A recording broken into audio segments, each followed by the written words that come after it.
All right, y'all. I'm trying to get off this topic. I just can't get off this topic. Like, especially when you think from the standpoint of there's actually people who are celebrating the fact that people lost their life in the assassination attempt. There's people celebrating the fact that people lost their life. I don't care what side you're on, red or blue. We should never be celebrating the fact that somebody lost their life. It doesn't make any sense. And this is why I keep saying, like, it's so much deeper. It's spiritual. This is spiritual warfare that we're embarking in. But a lot of people don't understand that.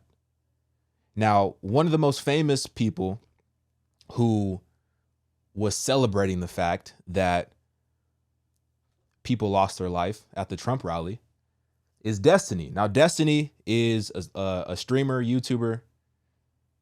He's very famous for having debates from like a liberal perspective. I never really watched any of them because honestly, I kind of just like fall asleep whenever I'm like trying to get into it.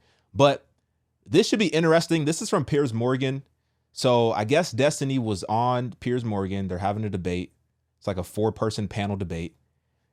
Destiny actually said about the firefighter who lost his life protecting his wife and kids during the Trump rally.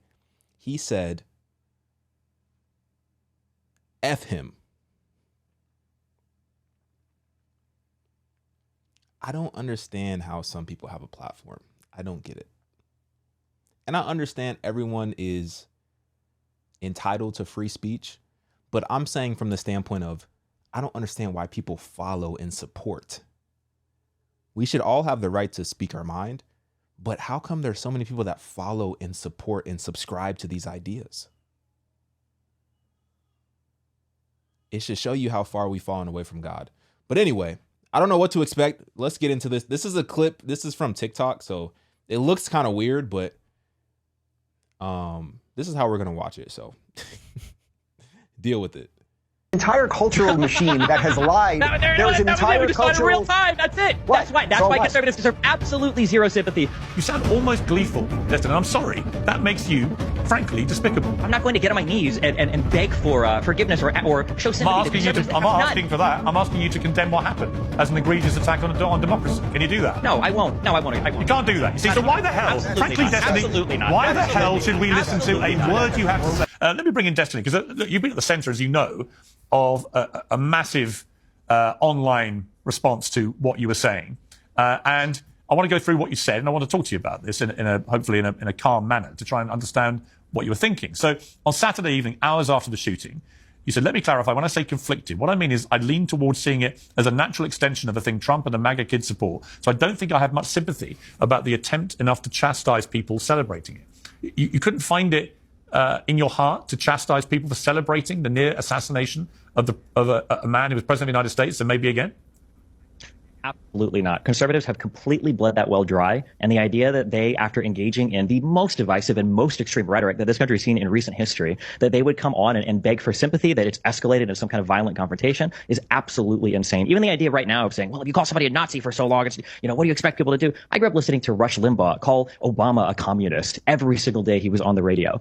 You've got conservatives that talk about how the mRNA vaccines were ways to sneak microchips into us. You've got COVID lockdowns that were done because the government was trying to take all your freedom away. They won't acknowledge anything that happened on January 6th. They say that the election was stolen and that your country is being taken from you. Like, I don't think anybody should be killed. I don't think anybody should go out and kill anybody. But when you engage in this type of rhetoric and when you turn the temperature up over and over and over and over again, there is absolutely no room for you to be shocked or surprised. And there certainly isn't room for you to ask for sympathy. But you say you don't want anybody killed, and yet you say, I don't think I have much sympathy about the attempt to chastise people celebrating it. People celebrating the near assassination of Donald Trump. If you can't find it in you to chastise people who do that, aren't you just as despicable as the people you've just spent the last 2 minutes haranguing? No, because they've led the way. This is the environment that they've created. So you think behaving like the people you think are despicable is the correct course of action? not about behaving like the people who are despicable would be leading that type of rhetoric. It would be denying every single bad thing. How many times as a liberal? How many times as a liberal have you been on a show? Not you in general, but like a liberal been on a show and you've been forced to disavow all of the BLM riots, disavow all of the violence, and blah blah blah. And then you talk to conservatives about disavowing violence. That was That's good. Flag. Yeah. January 6th. Oh, like conservatives disavow January 6th? Wait. First off, there's an entire cultural machine that has lied.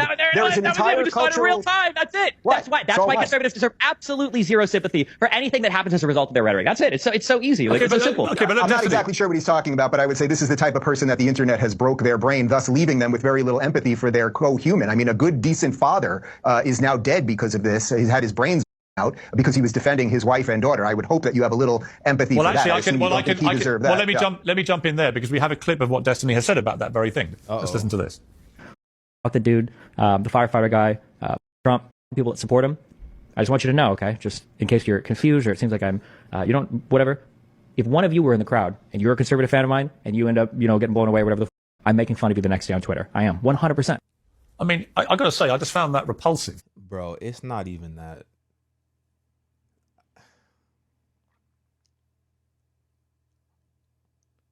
It's not that serious, man. Why do we take these things in terms of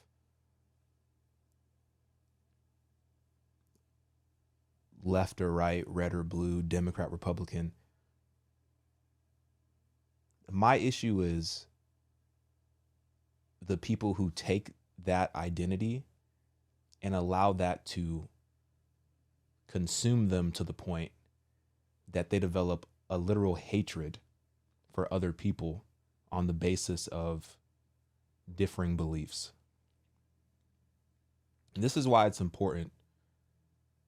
I think Christians, we should be involved in politics because as Christians, we know the truth, right? And as Christians, we want the best for people. And I know, you might have some people who don't understand Christianity, who don't understand our belief system, that might beg to differ. But Christians, we want the best for people. We genuinely love people. We want people to be saved, not just here on earth, but in all of eternity, because we understand that our time here on earth is finite, but our judgment that we're going to face is eternal, and you're either going to go to heaven or hell. And that's the identity that you should prioritize and allow to consume you, is the identity of Jesus Christ, because that's going to lead you into all truth and understanding and love. Because I don't understand how you could say, oh, even if you're a fan of mine, and if you were in the crowd and if you got hit and lost your life, I'm making fun of you the next day, bro.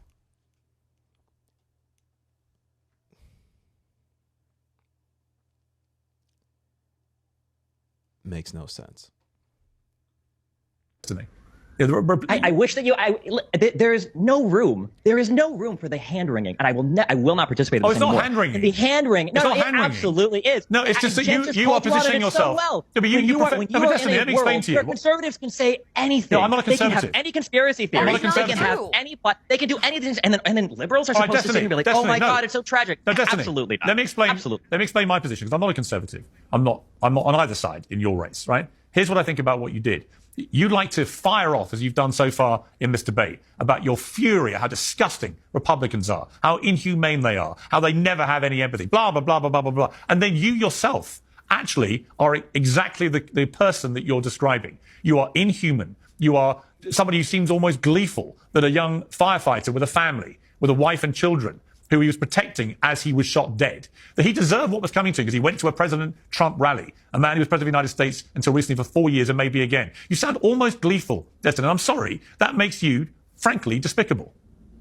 I don't think I'm gleeful about anything. I don't think anybody should die. I don't think anybody deserves to die. But you want to talk about gleeful? Look at the conservative response to Pelosi's husband when they broke in. I can answer that. Mainstream media figures that. I don't care. I can answer that. With all respect, I don't care what your answer is. That. The reality is that conservatives have been turning the temperature up on the rhetoric. They have been making fun of these types of events for years, and now when something happens to them, now they're looking for sympathy from the liberal side. Absolutely not. It's insane. It's unhinged. Yeah, you can conduct yourself in such a manner and expect people to feel sorry when things happen. Why should anybody on the right listen to a word of your hectoring and lecturing about how they should behave. And by the way, for the record, the mockery of Nancy Pelosi's husband when he was attacked by an intruder with a hammer was also despicable, right? I can see despicable behavior on all sides, and I'm happy to call it out when I see it. You, however, want to present yourself as this great kind of standard bearer of decency who sees outrageous behavior on the right time and again and is incensed by this disgusting, inhumane behavior. And yet time and again, since the attempted assassination of Donald Trump, you have displayed exactly the same kind of inhumane behavior.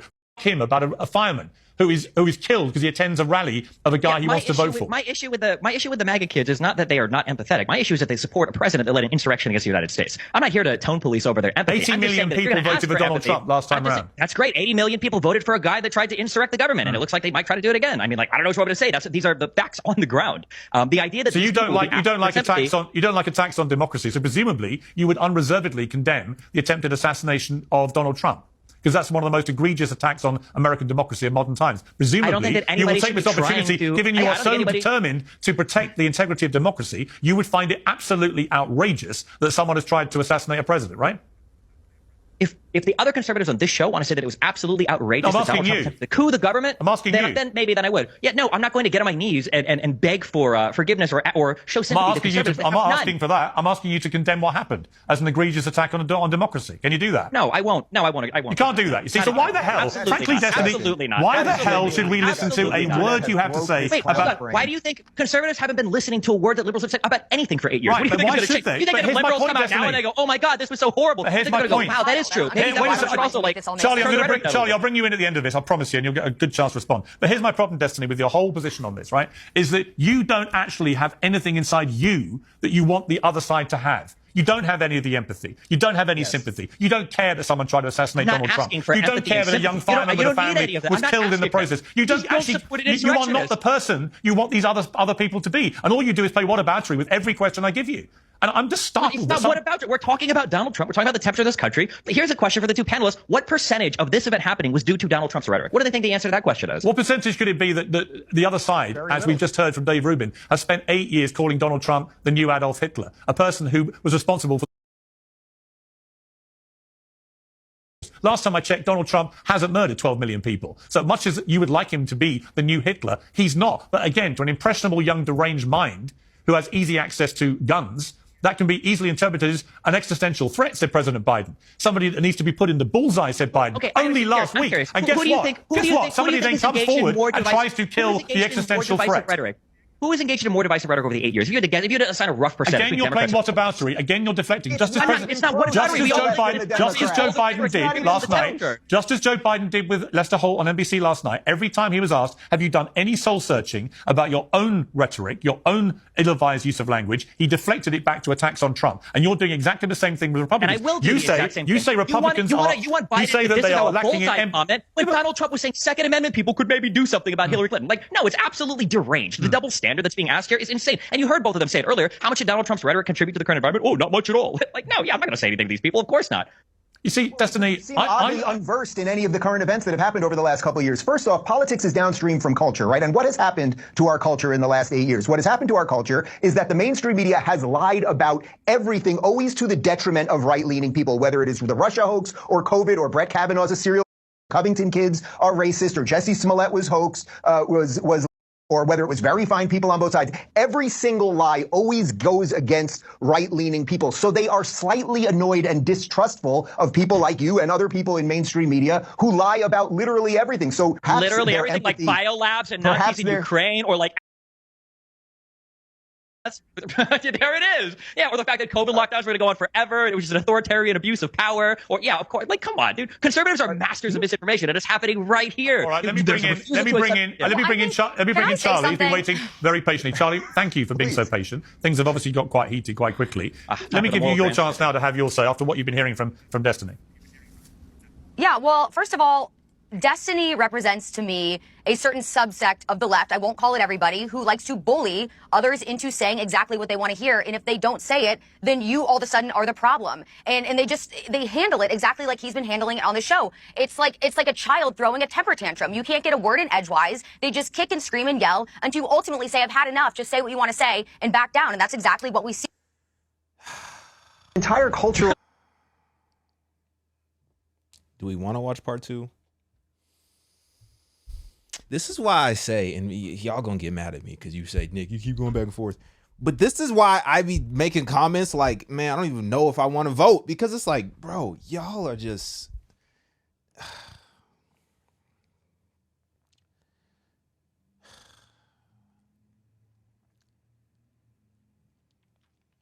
the back and forth is where are we even getting? Like, what are we even accomplishing from the back and forth? What are we accomplishing? It's like we're creating religion of politics. You know what I'm saying? Like, it's like this is now you're turning this political identity into your religion. Is there a part 2? Let me see if there's a part 2.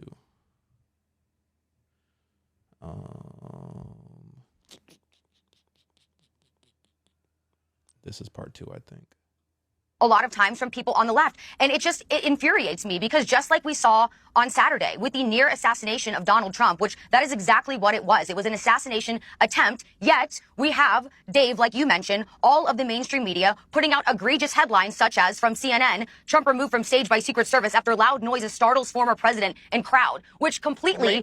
That was pretty crazy, actually. I don't know if you saw that or not, but multiple articles, I'm talking about like 4, 5, 6, 7 different media outlets, separate media outlets.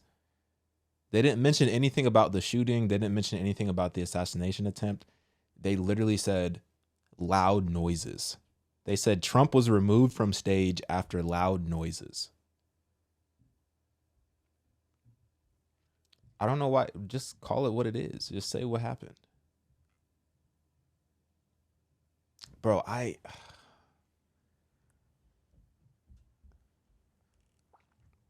the more that I think about it, the more I'm like, I can't see a world where they let Trump back in office. He is the obvious pick. If you're going to ask me between Biden or Trump, Trump's the obvious pick, right?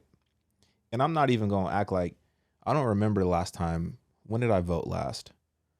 I think the last time I voted, oh gosh, I don't even want to admit this. Okay, I'll just say it. Because I'm not like this like super duper like conservative individual.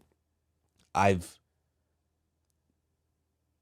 definitely become, more and more conservative over time. But just to give you some perspective, I literally voted for Hillary Clinton. Like, and now I'm looking back and I'm thinking about it. I'm like, bro, what the heck was I thinking? I think it's because I voted for Obama. And this was literally, I feel like I was in like middle school. I think I was in middle school. Well, no, I didn't vote for Obama. I was in middle school. So my parents voted for Obama. Obviously, my parents were Democrat. I believe they still are. I've actually never really had that conversation with them yet, but I'm assuming they're still Democrat. So when I was able to vote for the first time, that was the election where it was Hillary Clinton. Was that against Trump? That wasn't it? Hold on. Hillary Clinton. I think it was against Trump. Bro, legit. Yeah, that was against Trump. So that was the first election I was able to vote. So I graduated high school in 2012. And then 4 years after that, the 2016 election, that was the election. It was Trump against Clinton. Everybody was telling me how racist Donald Trump was. Everybody was telling me it was going to be the end of the world if Trump became president.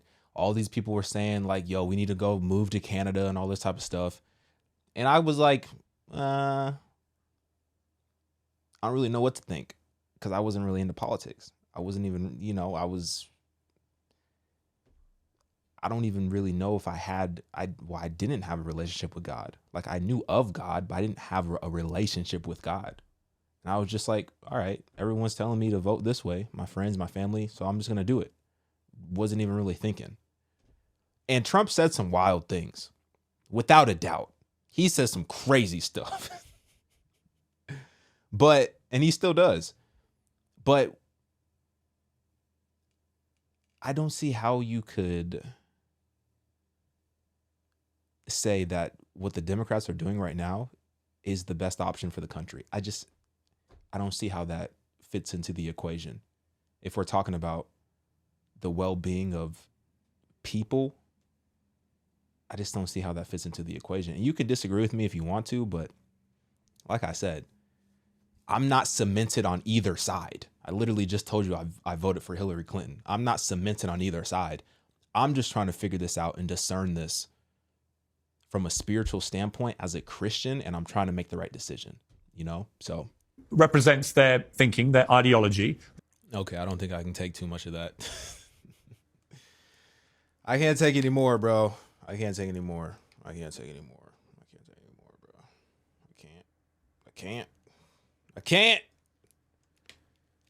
I can't, bro. Hey, I just started a sermon channel. I'm just watching sermons. If y'all want to, you know, detach from this craziness, then there's a sermon channel that y'all can go tap into. So, because that's what I need to do. I just need to, at some point, I don't know how y'all sit here and just talk politics all day long. It's like, bro, I can't do it. It's just, I just can't do it, bro. Thank you, Jesus. Let me know what y'all think. Get in my comments, like this video. I'm out, y'all.